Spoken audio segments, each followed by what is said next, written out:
Olá a todos, estamos aqui em mais uma edição de Papo de Commodities. Agradecendo o Jornal da Orla por ter nos propiciado a apresentação aqui do nosso podcast. Estamos aqui hoje eu, Tarsilo Rodrigues, Luiz Cafani e o nosso grande convidado hoje, Keiji Sakai, diretor da BW Garza Inteligência Financeira, que vai nos falar sobre blockchain, inovação e tecnologia. Seja muito bem-vindo, Keiji. Obrigado, Tarsilo. Obrigado, Luiz, pelo convite. E aí, Keiji, eu como um grande ignorante dessa área digital, né? Eu sou mais analógico, a gente ouve muito falar blockchain, inteligência artificial, ativos digitais. Eu acho que a nossa audiência também gostaria muito de entender, e eu tenho certeza que eu estou aqui com os maiores especialistas nisso. Então, Keiji, nos explica o que é isso? Onde a gente vai chegar com toda essa tecnologia que vem atropelando, aí, principalmente os mais velhinhos como eu? Primeiro fala um pouco do Keiji, depois a emenda a Tá resposta. bom, legal. Deixa eu me apresentar então, pessoal. Novamente, obrigado aí pela oportunidade de estar conversando aqui com vocês, falando um pouquinho sobre tecnologia. Tá dentro de um papo de commodities, né? A gente vai falar de tecnologia. Tá, bom, eu sou o Keiji, eu trabalhei no mercado financeiro muitos anos, mas assim, muitos anos mesmo. Na minha vida inteira eu trabalhei em 8 instituições financeiras. As últimas 4, vamos dizer assim, né, são as que eu consigo me lembrar, eu passei pelo Deutsche Bank como diretor de TI, depois eu fui para o HSBC como head de TI, e depois eu fui para o JP Morgan, onde eu fui o CIO no Brasil. Tá? Depois disso, eu acabei indo para a B3, né, na BMF Bovespa, onde conheci o Luiz. Eu fui um dos diretores de TI lá, desenvolvi alguns dos negócios lá, né? Eu cuidava do balcão, do mercado de balcão, que seria uma concorrência com a CETIP. Também atuei no Banco B3, ou Banco BMF na época, Central Depositária e várias outras áreas dentro da B3. Paralelo a isso, atuei muito dentro da Febraban. Né? A Febraban criou em 2016 um grupo para discutir blockchain, né? Essa tecnologia maluca, no mercado financeiro, uma coisa totalmente nova, né? Pelo menos em uso corporativo, e a gente criou um grupo de trabalho na Febraban. Eu coordenei esse grupo durante 2 anos, depois eu saí da B3 e da Febraban e fui para uma empresa de blockchain, chamada R3, que era um consórcio global de bancos, que usavam blockchain para o mercado corporativo. Você foi CEO, né, da R3, eu fui country manager, foi aqui no Brasil. Né? E o Brasil, principalmente porque nós tínhamos 3 sócios desse consórcio global que atuavam no Brasil, né? O Bradesco, Itaú e a própria BMF Bovespa.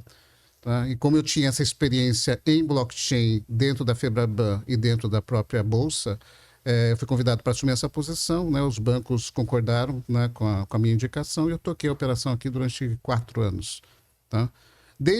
Depois que eu saí da R3, eu me juntei à BW e à Garza, e eu posso falar um pouquinho mais a respeito deles também, para desenvolver alguns negócios diferentes, né? Isso que a gente tem feito, né? Então, se eu puder falar um pouquinho. Claro. Tá? A BW é a Black Wheels, né? É uma business builder, a gente constrói negócios.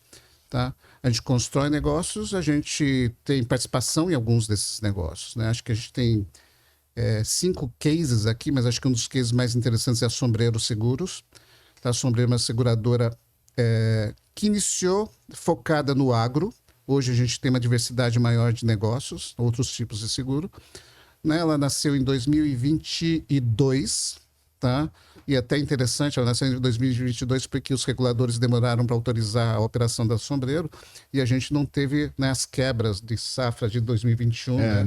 Ficamos fora das quebras da safrinha de 2021. E com isso, né, a Sombreiro ela cresceu muito rápido. Tá? Então hoje é o carro-chefe, pelo menos acho que dos nossos investimentos, o que está mais maduro. A gente tem participação numa empresa na área de saúde, uma participação numa empresa de café. A gente tem uns negócios mais loucos, né? A gente criou uma academia de tênis de mesa premium.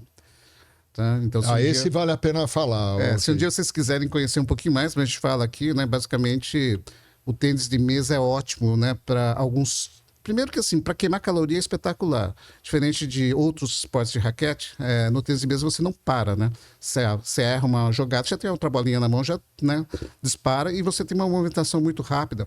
E quem pratica costuma dizer que, diferente de você ficar numa esteira correndo, tá? Ou fazendo musculação, o tênis de mesa você consegue desligar do seu dia a dia. Tá? Então você começa, então, assim, para desestressar, relaxar. Basicamente, você foca na bolinha, basicamente isso. Tá?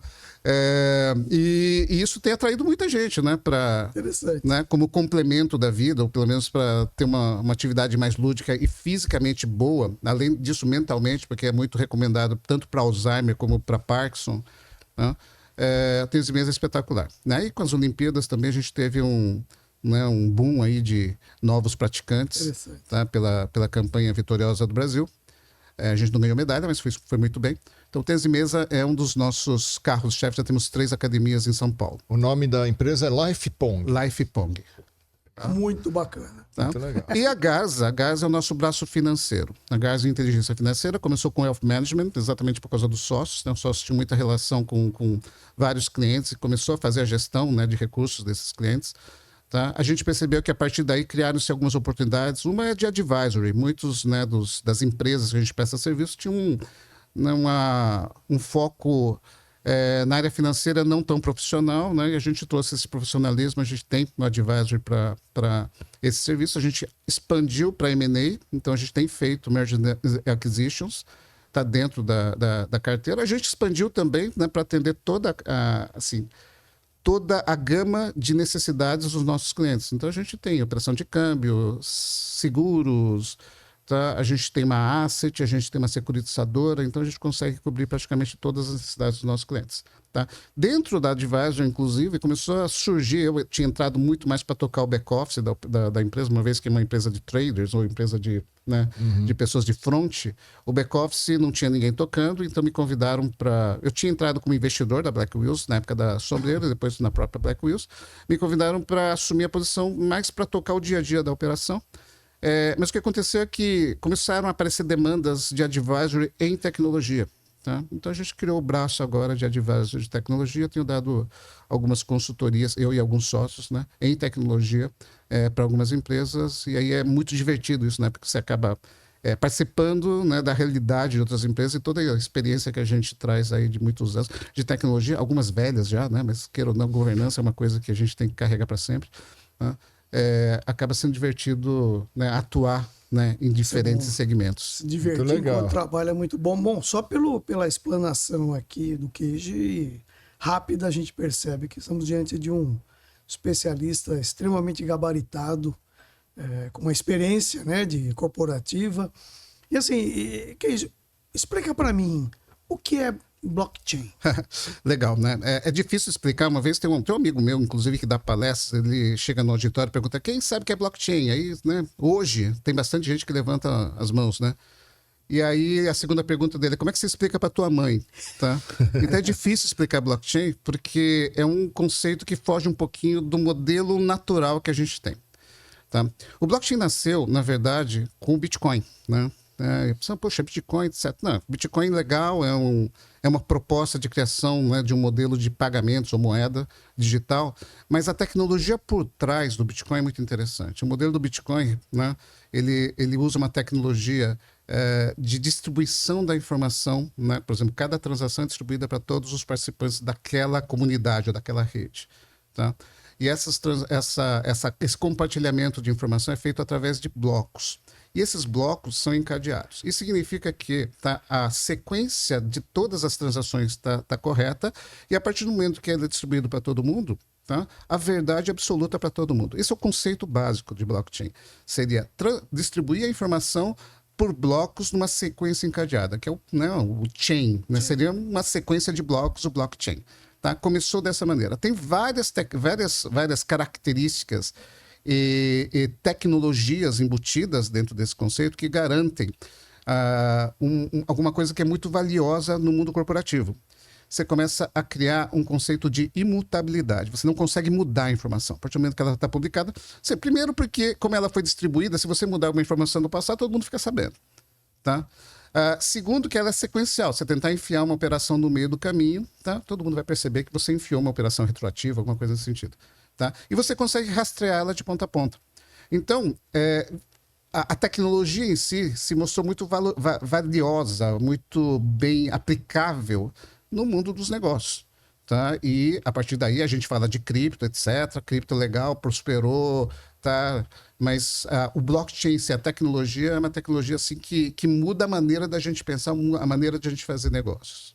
Ok, e hoje, como que... Porque hoje, assim, a gente tem algumas infraestruturas de mercado autorizadas pelo Banco Central que garantem a imutabilidade. Então, deixa eu explicar aqui. Por exemplo, eu compro uma ação hoje de uma empresa. Comprei essa ação está no meu nome. Eu posso carregar ela por 20 anos. Isso está escriturado dentro de uma infraestrutura de mercado que chama B3. Então, quer dizer... Como que é hoje e por que veio essa proposta de você distribuir isso na rede? Então vamos lá, acho que assim, é importante, é super legal essa pergunta, né? Por que existe essas infraestruturas de mercado? Porque existe ineficiência no mercado. Tá? Então, no mercado, vamos dizer, analógico, né? Se você não tem uma centralização de algum tipo de informação, significa que a chance de você ter inconsistência é muito grande. Tá? Então, uma central depositária, uma entidade de registro, um cartório, tá? Ele existe para aportar confiança e segurança no mercado. Por quê? Né? Porque, em algum momento, tá, ocorreram problemas. Tá? Então, na verdade, até a criação dessas entidades são reativas. Tá? Perfeito. Você tem o primeiro problema e depois você tenta tenta criar uma maneira de né, mitigar esse risco, de eliminar esses problemas e assim por diante. Tá? Então, não existia tecnologia para isso no passado. Tá? Se a gente pensar hoje, tá? A partir do momento que eu tenho um registro que é publicado e todo mundo consegue enxergar, todo mundo consegue consultar isso, tá? Por que eu preciso centralizar essa informação? Tá? A proposta da blockchain é a gente criar um mecanismo onde as informações estejam descentralizadas, tá? Usando tecnologia. Tá? Em teoria, eu falo só a questão em teoria, porque se a gente somar todos os custos, eventualmente não fica assim tão barato, mas em teoria, para o consumidor final, uma solução dessa custa menos do que você, né, por exemplo, registrar um título num cartório. Ou você registrar, sei lá, uma LCA numa CETIP. Tá? Então, assim, a tecnologia, ela nasceu agora, ela pode substituir várias das funções e atividades que são providas por agentes terceiros que foram incorporados para trazer segurança para o mercado. Tá? A tecnologia hoje aporta essa segurança. Tá? Quer dizer, então hoje, como é que funciona? Hoje é centralizada, existe alguém que vai centralizar as informações de escrituração, de custódia, enfim, e isso garante, isso me dá segurança que a minha ação que eu comprei lá atrás está em algum lugar, né, de maneira escritural, né, digital, e que eu vou, no dia que eu quiser vender, eu vou ter certeza que eu vou vender e eu vou receber um dinheiro sobre aquele ativo que eu tenho. Agora, essa tecnologia foi o inverso, né? Falou o seguinte, olha, e se eu distribuir isso para um monte de gente, e aí todos têm um livro igual? Todos têm todo o encadeamento das operações são iguais em cada um dos livros. Quer dizer, e aí, se você muda e aí com tecnologia, que depois eu gostaria que você explicasse, se eu chego em alguém que tem um desses livros que são iguais, que tem em vários locais do mundo, né? No caso do Bitcoin, por exemplo, se eu mudo uma operação de ontem que aconteceu, ou que aconteceu o mês passado, tento transferir para o nome de um terceiro, esse livro, ele todo é quebrado, né? E aí Isso. todo o resto da comunidade vai falar, tem uma fraude aí. Como é que isso funciona? Primeiro, assim, a motivação foi essa mesmo, assim, inverter o raciocínio e falar, não, vamos distribuir para todo mundo, em vez de ficar num local só. E depois, como que funciona esse negócio de quebrar toda essa lógica e, assim, que tecnologia é essa que está por trás? Tá, bacana. Bom, vamos lá. Se você pensar no Bitcoin, a ideia do Bitcoin era exatamente essa. Como é que eu consigo fazer transações ou pagamentos usando uma moeda que não fosse controlada por nenhum governo e que não tivesse a necessidade de depositar num banco? Tá? Então, a proposta inicial do Bitcoin era um meio de pagamento através de uma moeda digital descentralizada. Eu não precisaria de ninguém para operar essa moeda. Basicamente, eu, com as minhas credenciais, eu poderia pagar para você nas suas credenciais e você receberia via internet, tá? Dentro de uma carteira sua, tá? As suas moedas. Então, o pagamento poderia ser feito peer-to-peer, né? Tá? Então, de novo, não preciso de alguém atestando que eu tenho saldo, porque a própria rede diz que você tem saldo. Tá? Certo. Esse modelo foi ótimo, né? Isso, né, inicialmente pensou-se para pagamento. Se você pensar, dá para a gente expandir isso para um monte de coisa. Tudo aquilo que hoje é centralizado poderia ser descentralizado. É claro que existem riscos, tá? E até riscos tecnológicos, mas hoje, especificamente com relação à blockchain, a tecnologia se provou. Tá? Então a gente tem uma maturidade muito maior. Tá? Como é que é feito isso? Aí a gente entra numa questão um pouco mais técnica, tá? Que existe uma função, né, um componente tecnológico, tá? Onde a gente consegue transformar qualquer dado, qualquer bit, byte, numa string fixa. Tá? Isso se chama hash.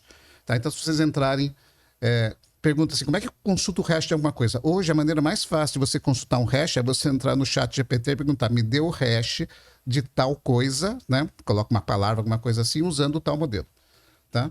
Mas, né, enquanto não O tem... que ele vai me entregar? Ele vai entregar uma string fixa, tá? De tamanho, sei lá. Então, uma sequência de números, números e letras. São números e letras, que são hexadecimais, né? Tá? Então seriam de 0 até a letra E ou F, uma coisa assim. E ela vai toda combinando, tá? Então, é uma função que você joga qualquer coisa. Você joga o seu nome lá, Tarsilo, tá? Ele vai me trazer uma string fixa de um tamanho, 64, 108 bits, o que for, tá? Você jogar Tarsilo espaço, ele muda totalmente. O hash é uma função que transforma qualquer informação que você colocar lá. Você pode colocar um data center, uma fotografia, um vídeo, tá, digital. Passando por uma função hash, ela sai uma string, sai uma chave. Quer dizer, você pegar um livro e colocar jogar o inteirinho, livro, ele vai transformar esse livro, todas as informações desse livro num código. Um código. E esse código é um tamanho fixo. Qualquer coisa. Ele sempre transforma qualquer coisa nesse código de tamanho fixo. Tá? Uma combinação gigantesca de caracteres. Tá? Não, e no caso do livro, desculpa. Se você for lá no livro e tirar uma vírgula, muda inteirinho. Ele muda inteiro o código, né? É um outro código. Tá? E aí o que acontece? Todo modelo de blockchain, ele usa o hash para você, né, marcar esse bloco. O bloco, tá? Ele é validado pela rede a partir do momento que eu consigo calcular um hash que tem uma determinada regra, né? No Bitcoin tem que ter zeros à frente. O hash é o seguinte, tá? Você colocou lá, eu coloquei xícara, ele deu um hash 000, blá, blá, blá, blá, blá, blá. Aí você coloca xícara, espaço, ele muda totalmente o hash, não é, sabe, não dá para você prever qual que é o hash se eu eliminar, substituir um caractere maiúsculo por minúsculo, tá? É uma coisa totalmente... E esse algoritmo é aberto? Ou é... Ele é aberto, mas ele é mão única. A partir do momento que você faz o hash de uma coisa, você não consegue trazer ele de volta, tá? Mas se você testar xícara, o hash é X, tá? Eu falo para você, olha, testa a xícara nessa função, ela vai dar o mesmo hash. Então, a maneira de eu validar se a operação está correta é só verificar se o hash está correto. Perfeito. Então, por exemplo, se eu tenho uma operação, um bloco, eu alterei 1 centavo de uma transação, mudou totalmente o hash. Então, eu consigo até testar se o hash daquela operação está correto ou não. Por isso que, né, dentro do blockchain, se eu mudar qualquer transação, se eu alterar uma transação do passado, ele muda o hash daquela transação, eu já consigo verificar que ela é errada. O próximo bloco carrega o hash anterior. Tá? Então, se eu mudar um registro, né, uma letra qualquer, tá, desse bloco, o próximo bloco também vai ser alterado. E assim por diante. Então, a partir do momento que você consegue mapear toda a sequência de blocos utilizando os hashes, eu consigo identificar que momento que teve alteração, quem alterou não, mas tá, qual foi a transação que foi alterada. Tá? E dessa forma eu garanto a imutabilidade, ou seja, o registro não pode ser alterado.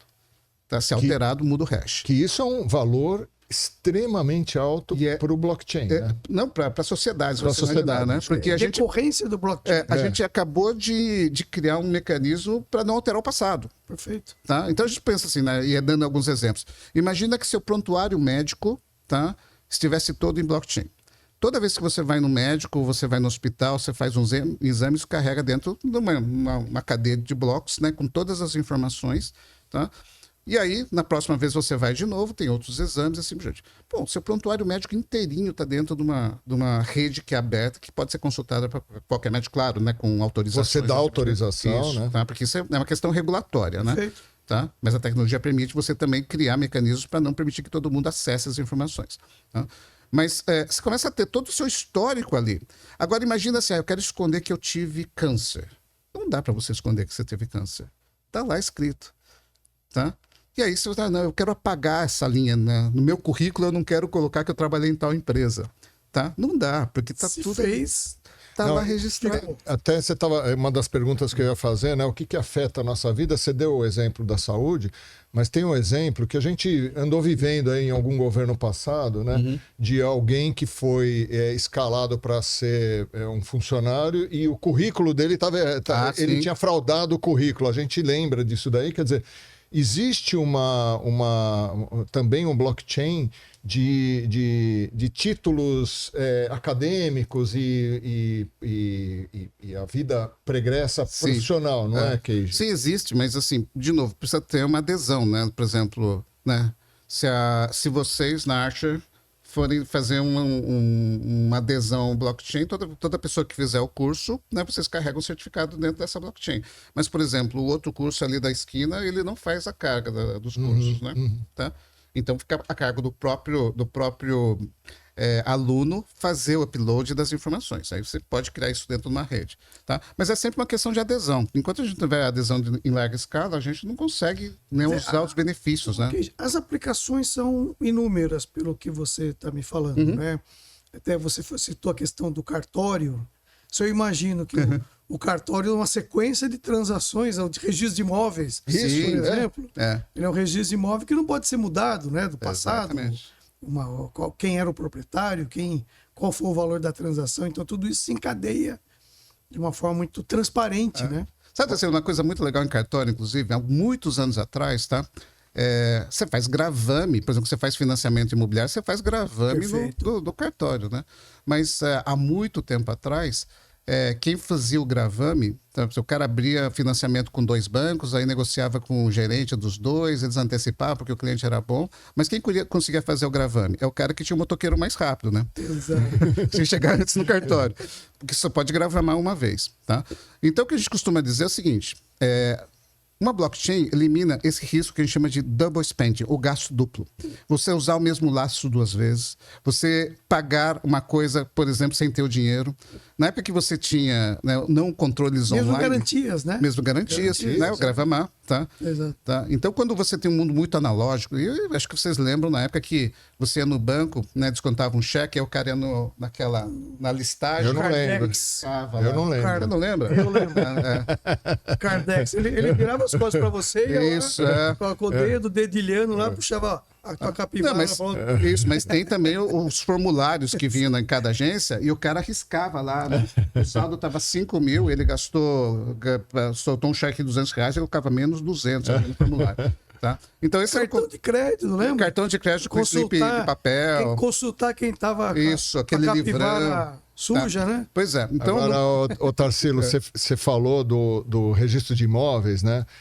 Acho que há 1 mês atrás, ou 2 meses atrás, surgiu até uma operação da Polícia Federal que foram atrás de um proprietário que falava que ele tinha uma certa quantidade de floresta e ele vendia créditos de carbono. Na verdade, o que aconteceu? Isso já acontecia há muito tempo, né? E a Polícia Federal foi lá e falou, não, essa terra não era uma terra do governo. Então, assim, é uma hipótese, né? Porque ainda não transitou e julgou.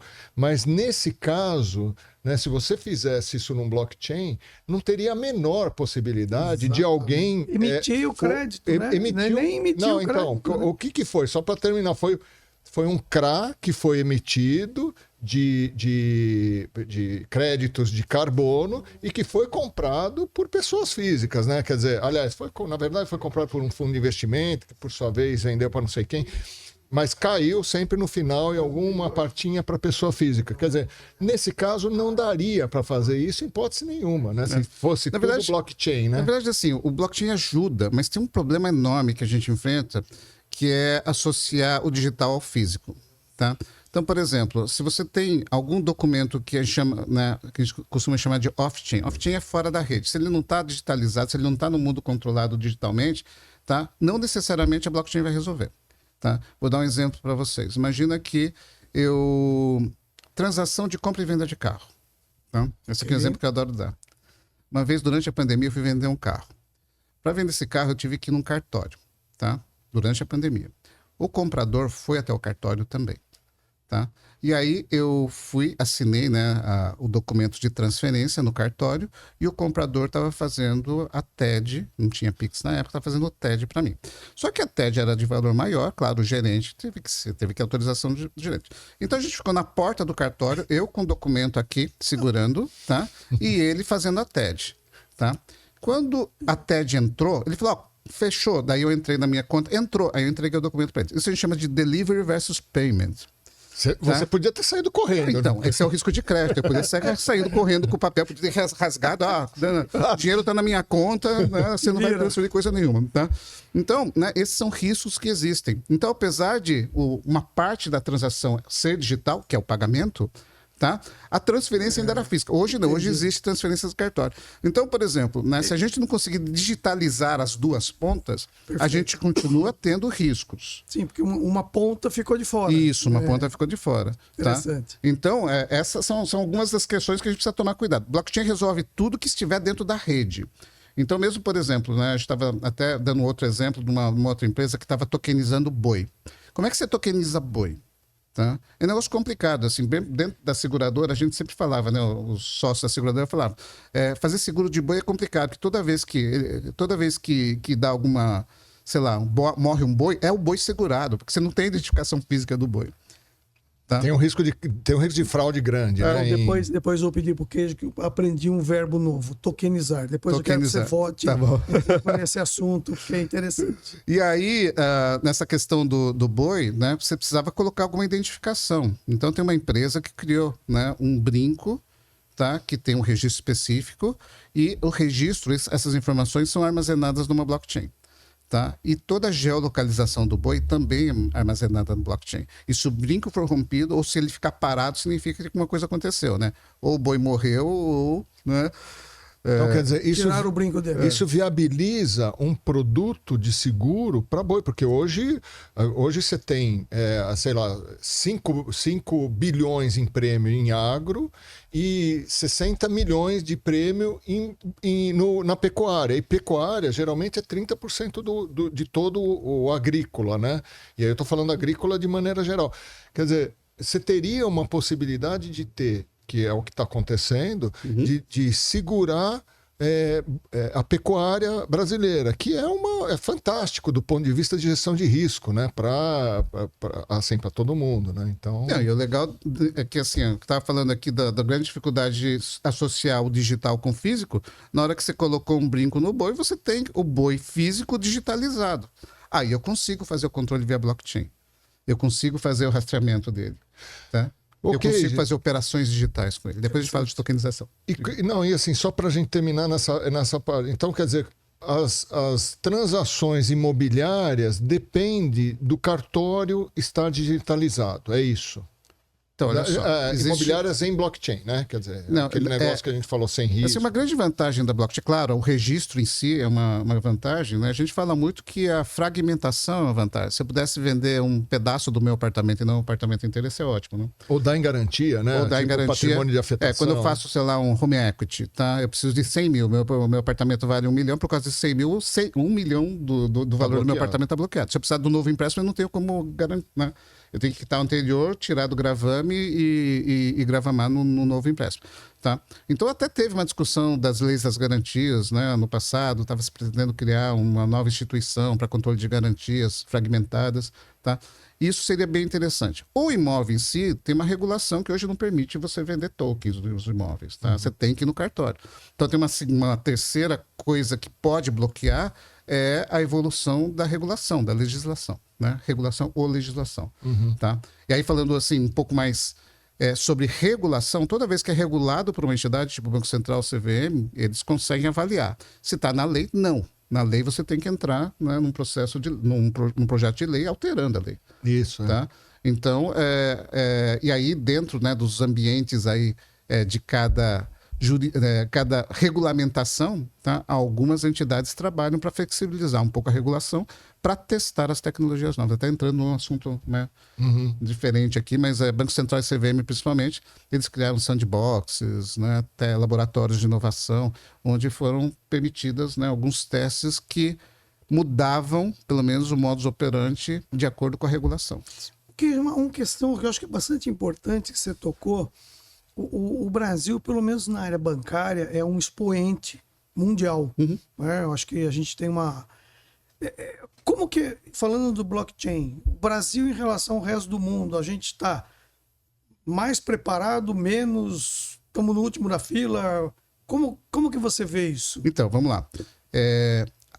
A Europa e a Ásia estão um pouco mais à frente, em questões até de regulação, adoção em casos de uso diferentes. Nas Américas, o Canadá tem alguns projetos interessantes, os Estados Unidos tem projetos, mas não no sentido regulatório. O Brasil, na América Latina, está bem à frente dos outros.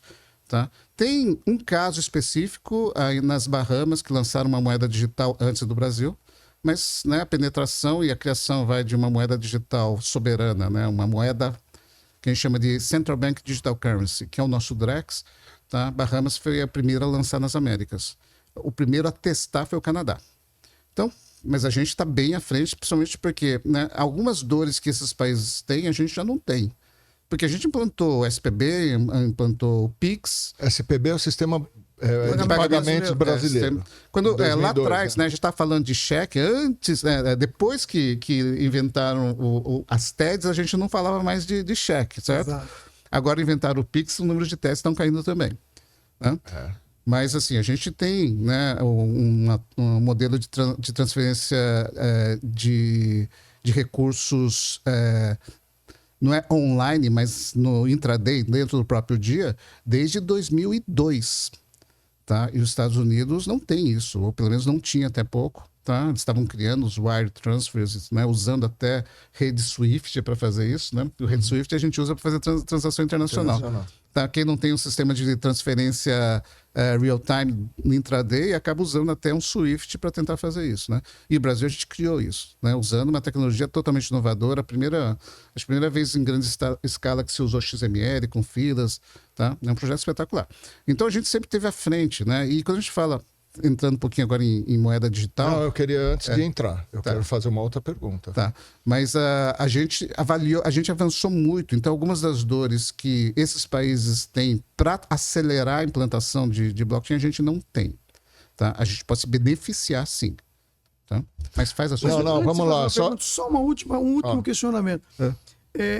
Do que você falou até agora, a minha percepção é que a área financeira... ela está alguns quilômetros à frente das demais áreas, né? Em termos de blockchain.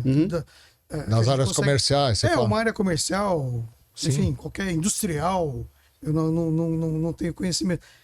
É uma realidade? Mas sabe por que isso? Por quê? Porque no mercado financeiro, a gente já está no digital há muito tempo. Dificilmente você tem uma transação física, que você precisa, por exemplo, fazer um registro num cartório. Tá? Então, todas as transações são eletrônicas. Dinheiro físico a gente já não circula há muito tempo. E título cartular também não tem, cartular, né? Então, tudo escritural, todos são escriturais. Né? Tá? E assim, até, né, vencendo até algumas resistências dos cartórios, né, o Banco Central foi incluindo, né, os registros escriturais de instrumentos financeiros, tá, dentro das registradoras homologadas pelo próprio Banco Central. CETIP, a B3, CETIP e BMF Bovespa, que agora viraram uma coisa só, mas tem várias outras registradoras. Tá?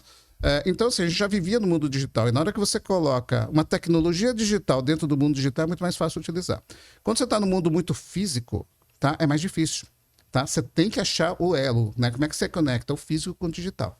Se você já move... E o registro de imóveis, por exemplo, ainda é muito físico.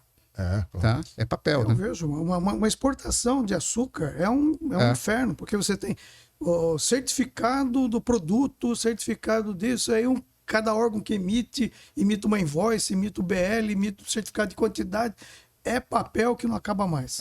Mas, por exemplo, alguns consórcios globais de trade finance, exatamente para facilitar o comércio exterior, foram criados. Tá?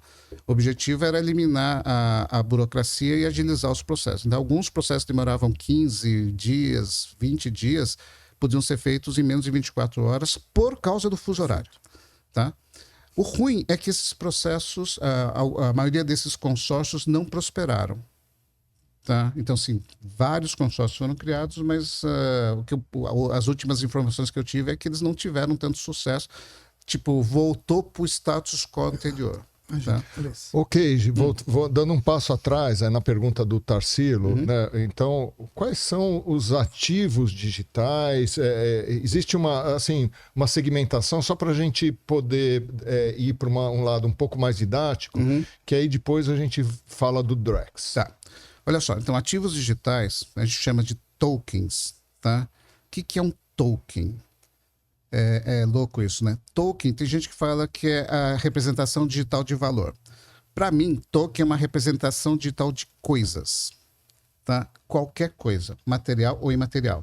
Então, por exemplo, uma ideia pode ser, na minha opinião, tá? E aí a gente vai discutir porque isso não está escrito num dicionário, numa enciclopédia, que nem existe mais, né? Mas token, para mim, é qualquer coisa que consiga, né, representar digitalmente. Então, se eu tive uma ideia inovadora, eu posso considerar um token, uma propriedade intelectual, um token. Eu poderia transformar num token. Claro, tá? Claro. E a partir do momento que eu transformei isso num ativo digital, num token, eu posso comercializar ele. Faz sentido. Tá? Então, basicamente, é essa discussão de tokens.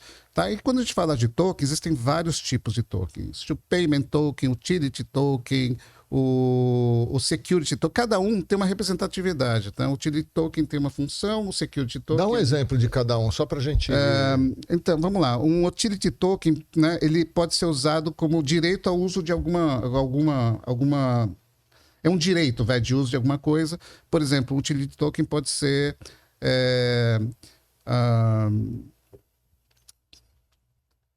voto, por exemplo. Voto. Tá? Poderia ser um utility token. O direito de votar ou de dar uma opinião. Esses tokens de obra de arte, isso é um utility token? Não. O token é um token, é um ativo... É que assim, os termos, né, ele poderia considerar até um asset token. E aí os nomes começam a variar muito em cima do ativo adjacente. Né? Tá? Um token de uma obra... e aí a gente vai entrar num outro conceito, tá? O token de uma obra digital, tá? De uma obra de arte, tá? É um token que a gente considera não fungível, certo? Então, você não pode pegar 2 quadros da Tarsila do Amaral e falar isso aqui vale um token só, são 2 tokens que valem, tá? Obras da Tarsila do Amaral. Não, cada obra tem um preço, tem um valor, tem um registro, tá? Então a gente chama isso de non-deliverable, não fungible token, os NFTs, que começou com a história dos gatinhos ali, dos memes, etc. Jogador de futebol. Jogador de futebol. Então são basicamente, né, ativos que não podem ser fungíveis. Em teoria, um apartamento seria um NFT. Eu tenho um registro no apartamento, não consigo fundir esse apartamento com outro, tá? Então, a gente, né, considera ele um NFT. Eu posso fragmentar. Essa é uma coisa louca, né? O ativo não fungível, eu não posso misturar. Mas eu posso fragmentar. E cada fragmento dele é fungível. Tá? Entendi. Então, é isso, né? Um security token é um ativo financeiro, e assim vai. É um título de crédito, né? A questão do token, assim, a determinação, né, do que funciona cada token, dentro do nosso dia a dia, nem faz tanta importância. Né? A partir do momento que eu tokenizei dentro do mercado, eu não preciso, né, assim, na minha opinião, não preciso nem saber se é um asset token, se é um payment token. Concordo, tá? Concordo. É um token. Esse é um token, tá? E o token é uma representação digital de alguma coisa. Tá? Entendi. Tá? Então a gente usa isso, né? Então, por exemplo, eu consigo tokenizar ações, né? Um CRA, um CRI, um título de emissão bancária, um CDB, uma LCA, CCB. Tá? Uma CCB.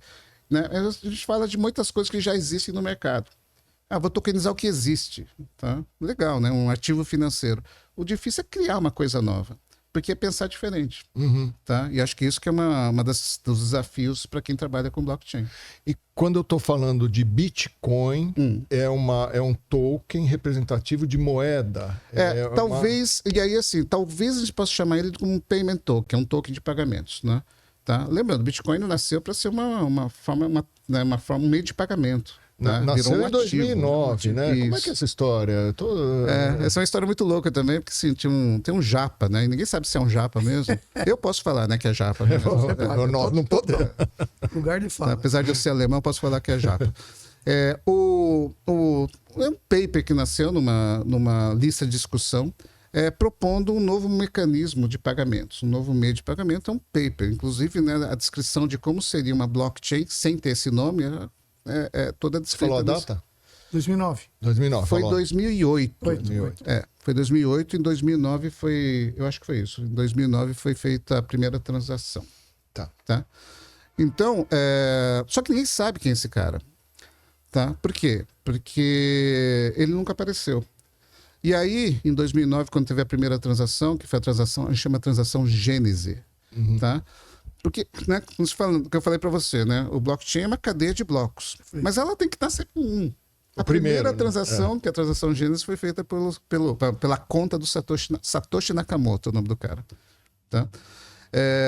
E aí, a partir daí, começaram a surgir outras pequenas transações e assim por diante. Tá? 2011 começou a ter um pouco mais de volume transacional. Até então, era uma ideia muito legal e alguns entusiastas, né, queriam ter isso muito mais como, sei lá, uma curiosidade, nunca como investimento. Né? Se você pensar que ele começou a $1, tá? Eu pego, nas minhas aulas eu pego o gráfico e mostro, né? De 2017 estava custando R$1.000 em reais, né? Hoje está 240, né? Uma coisa, 1.000, né? 240 eu nem acompanho, mil. porque esse é um mercado muito volátil. Depois eu explico um pouco mais a volatilidade, tá? Mas aí a Satoshi Nakamoto criou isso, colocou o paper, fez a primeira transação, tá? E aí, a partir daí as transações foram aumentando, tá? E aí, né, o valor de mercado foi crescendo. Mas ninguém sabe quem é Satoshi Nakamoto, porque essas transações, a conta original, de novo, né, blockchain, você distribui informação para toda a rede. Então todo mundo sabe qual é, vamos dizer, a conta, vamos dizer, a chave, né, da transação Gênese e das outras transações que provavelmente fazem parte das contas que pertenceriam a Satoshi. Mas essas contas, elas nunca tiveram movimentação. Né? Tem as movimentações transacionais, mas depois elas ficaram quietas. Tá? E ninguém nunca sacou essa fortuna de grana que tem lá. Então tem uma grana. Tem uma grana gigantesca, assim, ó. Tá? Porque assim, no começo do... Só explicando também, né? Como é que se gera dinheiro no Bitcoin? Tem um processo chamado mineração. Mineração é exatamente achar esse hash em cima de cada bloco. E toda vez que alguém consegue minerar, ganha uma quantidade de Bitcoins. Tá? Era 25, depois passou para 12,5. Agora 13. Agora, cada 4 anos ele vai cortando pela metade. Tá? Mas 3 bitcoins, a gente está falando aí de $200 mil, né? Assim, cada bitcoin. $200 mil, isso. Então, assim, e a cada 10 minutos, mais ou menos, tem um processo de mineração. Então, muita gente começou a criar, né, suas estruturas, suas fazendas de mineração, comprando umas máquinas específicas que eram rápidas para caramba. Vocês, né, podem minerar no computador de casa. A chance de ganhar é pequena. Tá? Porque esse processo de identificação do hash, ele é um processo que não é matemático, é basicamente tentativa e erro. Tentativa e erro. Tá? E uma vez você me disse que existem no mundo mais de 10 mil mineradores ao redor do mundo. Então, esse número muda muito, tá? Sim, existem... Eu não sei dizer se são 10 mil, faz tempo que eu não vejo os números, tá? Mas existem farms, assim que eu digo, né? Fazendas, estruturas gigantescas, pesadas, né? Assim, com milhares de máquinas tentando minerar. Consumindo energia. Consumindo energia. Não, só para juntar, né? Quer dizer, a cada 10 minutos um bloco é fechado e aí toda essa informação se forem 10 mil, é distribuída para todos os 10 mil. Né? Então todos têm a mesma informação. Como gera dinheiro, que você estava falando? Então, quando você consegue minerar, você recebe uma remuneração da rede. A estrutura. A estrutura, ela gera bitcoins para você. Aliás, a fórmula, o código-fonte que gera os bitcoins. Exatamente. E aí gera para cada estrutura que acha o hash, né? Exatamente. Tá? Possibilidade de fraude na mineração? Não dá. Porque existe uma chance de dar fraude, que a partir do momento que você acha o hash, você distribui, como eu falei para você, né? Eu não consigo fazer o caminho inverso, mas eu consigo testar se aquele hash é verdadeiro. Okay. Então eu disparo, tá? E todo mundo vai checando se o hash é verdadeiro. Tá? Quando deu 50% mais 1 da rede, está validado. O próprio código já faz isso, né? Qual a maneira de fraudar? Seria se você tivesse 50% mais 1 da rede sob seu controle. Tá? Mas isso é impossível hoje, né? Tá? Então, Keiji, então, assim, você falou dos ativos, dos tokens. Então, fala um pouquinho do Drex. O que o Brasil está fazendo, né? Assim, eu tenho acompanhado, enfim, se você puder falar um pouco. Tá, vamos lá. O Drex é uma moeda digital, tá? Dentro de uma estrutura tecnológica blockchain, tá? Ela é... Se contar um pouco da história do Drex, tá? Há alguns anos que se discute, bom, se existe, né, possibilidade de gerar uma moeda digital privada que permite fazer vários tipos de pagamento, por que você não pode criar uma moeda soberana de um país, né, baseado nessa tecnologia, para oferecer esse mesmo benefício para a população? Aliás, o primeiro live que eu vi de Drex, o Keiji estava participando junto com mais 3 pessoas, acho que uns 4 anos atrás ou talvez mais. Até mais, tá? Porque assim, eu discuto moeda digital com o Banco Central desde 2017, mais ou menos, que a gente começou a trazer esse assunto, tá? E aí vários países começaram a discutir a possibilidade de criar essas moedas digitais. Tá? Só que o BIS, que é o Banco Central dos Bancos Centrais, fala, não, isso não tem problema, isso não vai, não coloquem foco nisso. Mas, aí eu esqueci o ano, mas teve um ano em que o Facebook propôs a criação de uma moeda digital, tá? Soberana, uma moeda digital privada, global, tá? E aí foi acho que era o Facebook, agora eu estou confuso. Acho que era o Facebook mesmo. Tá? E aí foi uma correria, porque várias instituições globais aderiram a isso. A ideia era criar uma moeda global que valesse em qualquer país do mundo e que não fosse soberana de nenhum país. Não fosse controlada por nenhum banco e nem por nenhum banco central. Tá? E aí o BIS mudou o discurso, falando assim, está na hora de vocês criarem suas moedas digitais. Tá? Acho que foi 2019, se não me engano. Eu não lembro direito. Tá? Mas aí começou uma correria, né? Muitos países já estavam discutindo isso, tá? Para a criação das moedas digitais. O que é uma moeda digital? Basicamente, né, a gente vai criar uma moeda que eu consiga transacionar sem ter cédula física, etc. Eu consigo fazer pagamentos eletrônicos. Tá? E aí alguns países enxergam isso como uma oportunidade de criar um sistema de pagamentos instantâneo utilizando uma moeda digital própria de emissão do país. No Brasil, a gente tem o Pix. Tá? Perfeito. Então, tá, o Drex não substitui Pix. É a primeira coisa que a gente precisa explicar. O Drex não substitui Pix. Tá? O início da discussão para a criação dessa moeda no Brasil era para operações interbancárias. Então, a gente vai criar uma moeda digital que vai servir para os bancos trocarem, né, a liquidação, etc. A gente criar a liquidação dos títulos, etc. Tá?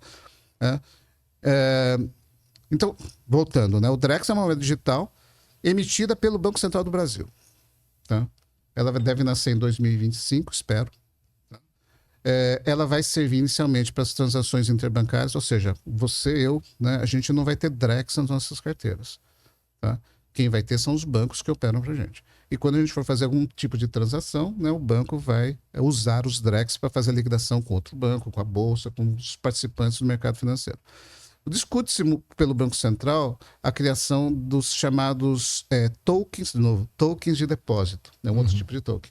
O que é o token de depósito? Seria uma moeda digital privada de cada banco, tá? Onde, para fazer esses mesmos tipos de pagamento, só que lastrado em depósitos. Seria quase o cheque administrativo. Tá? Para quem é mais... O cheque administrativo. Você conhece? Eu pensei que você nunca tinha ouvido falar disso. Exatamente. Não, então, isso é importante, né? Quer dizer, é uma segunda fase, né? Que vai trazer a possibilidade de cada banco criar junto com sua própria moeda. Sua própria moeda.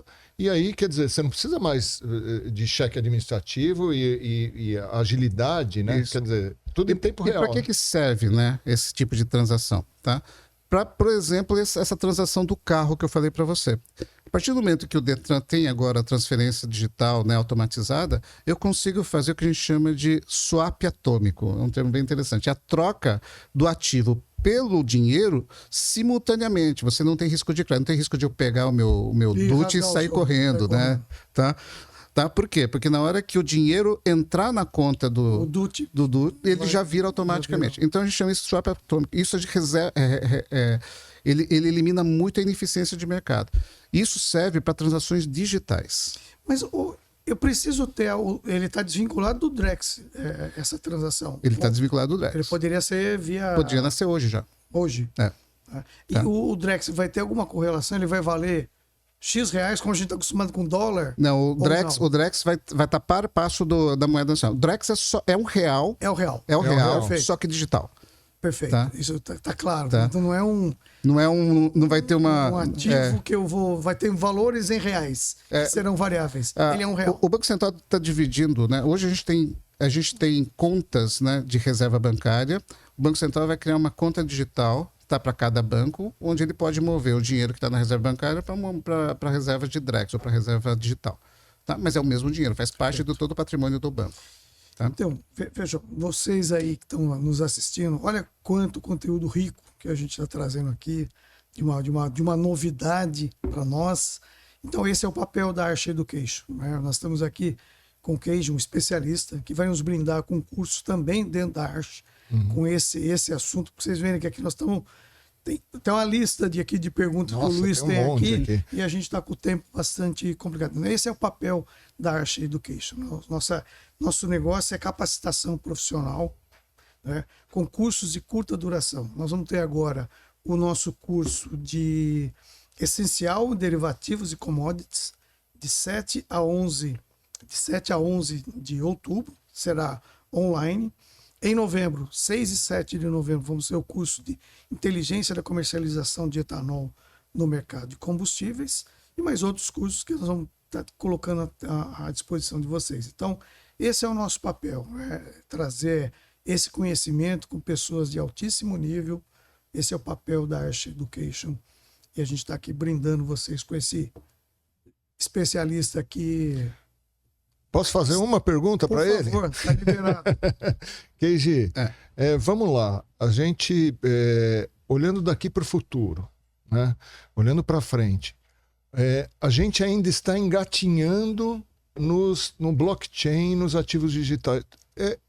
Eu posso afirmar que todo mundo que está assistindo vai presenciar essa tecnologia, essa revolução nas nossas vidas, nessa revolução financeira e digital nas nossas vidas? Eu acho que sim, tá? De novo, existe sempre tem duas questões, né? Você ligar o físico com o digital, tá? E você vencer barreiras legais, né? Mudança de regulação e legislação, tá? Então, tendo esses movimentos, me parece um caminho meio que natural.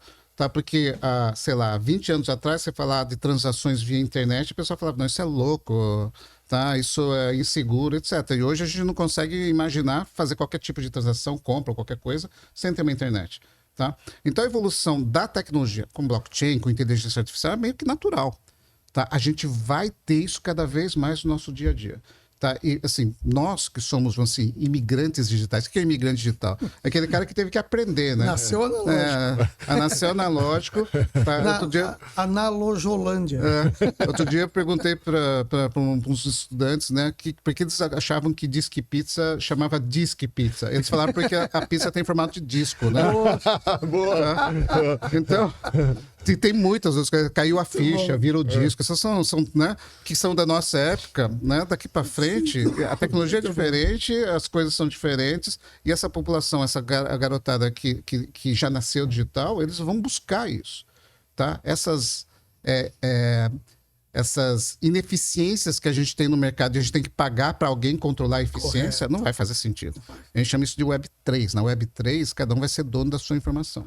Tá? Ok, e ainda tem muita oportunidade para a molecada e para todo mundo que está nos assistindo, do ponto de vista de profissional, de entender e de se especializar nisso. Você veja que a gente está principalmente em blockchain, a gente está no começo da jornada. De novo, é difícil pensar em criar um negócio onde você não tenha centralização. Então, assim, a maior dificuldade que eu tinha quando discutia com os bancos, vamos criar um projeto, tal, todo mundo queria converter o projeto que já existe em blockchain. Tá? Então, o que você está inovando de fato? Não, você está eventualmente melhorando os processos, mas criar do zero alguma coisa de blockchain não é tão fácil assim. Você tem que pensar diferente, você tem que pensar distribuído. Tá? E a nossa cabeça não foi criada para pensar distribuído. A gente foi treinado para trabalhar de forma centralizada. Tá? E aproveitando, como o Luiz falou, muita coisa por vir.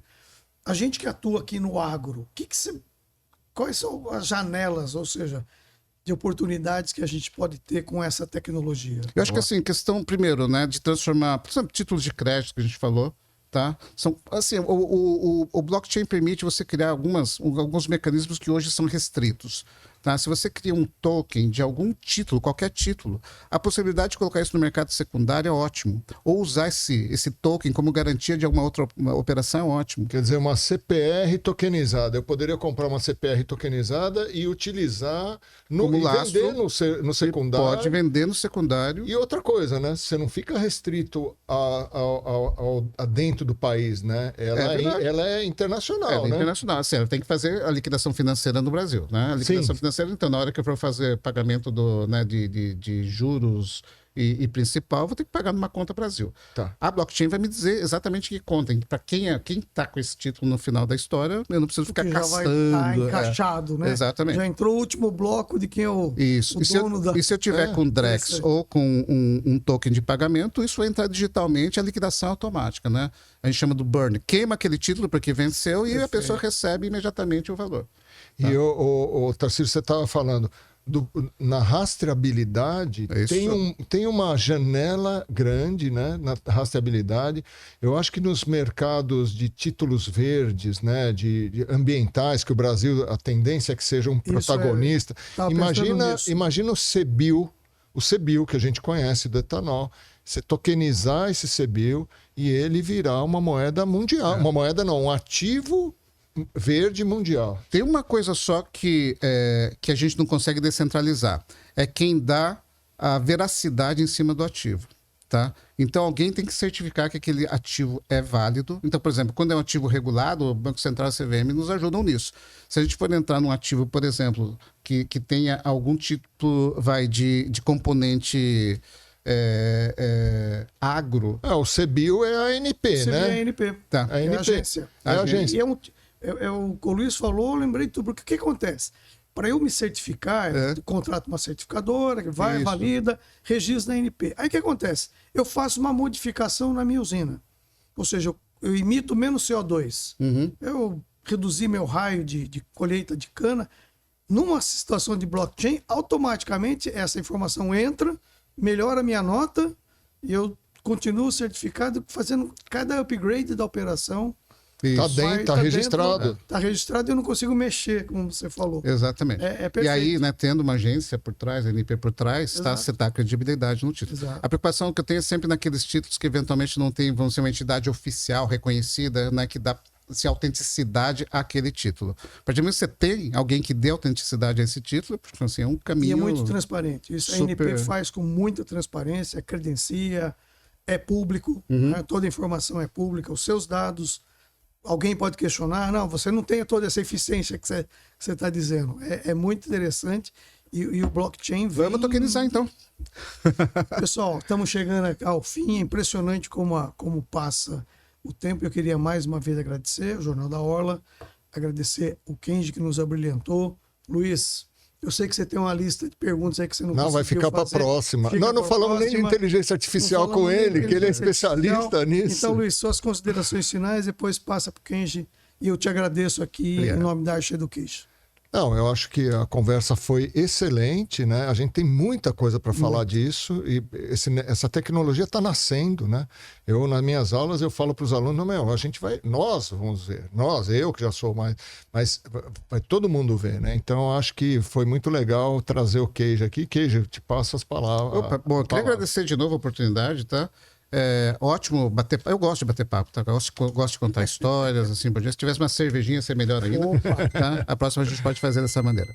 Obrigado e até a próxima.